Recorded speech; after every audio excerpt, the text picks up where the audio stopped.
Aja Sarveshwara Siddha Siddhi Sarvadi Rachyuta Achyuta, one whose inherent nature or sat-chit-aananda never changes.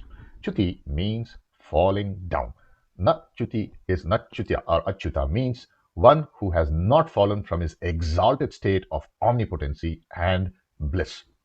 All who have been entangled in the bondages of the worldly life are chutas. The Lord is not involved in our worldly life bondages, and therefore he is Achyuta.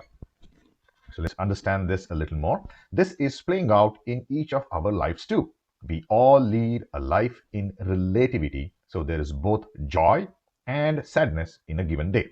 So, in this relative world of ours, where our indulgence is in worldly pleasures like more parties, greater varieties of food, designer clothes to wear, bigger cars to drive, and bigger homes to live in, right? So, it's always a comparison against your next competing person that you imagine. But there comes a day of dissatisfaction where you get a hint of unfulfillment, then you begin to make an inner journey. So there is a story of Yayathi who falls prey to his passion and is in ever pursuit of sensual pleasures. With each endeavor of his enjoyment, his mind is left in pursuit of newer ones. At one point, his mind is willing, but his body is not standing up to the desires of his mind. He thereon goes to borrow the youth from his son to enjoy those pursuits, and after many such sensual indulgence, he too gets a hint of a new dimension, an irresistible urge that makes him reflect and say, desires lead to satisfaction, and satisfaction to new desires. So, about 10 years ago, I met a very celebrated industrialist who narrated his own experience where he talked of a personal worth that amounted to 60 million. Though of such financial capacity, he carried a sense of unfulfilled desires. We exchanged ideas, and from there on, he looked inwards and saw new energies and new day to look forward for.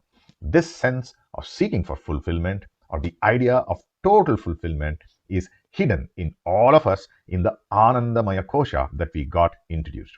This energy source of Ananda is, however, clouded in the tumult of our daily lives.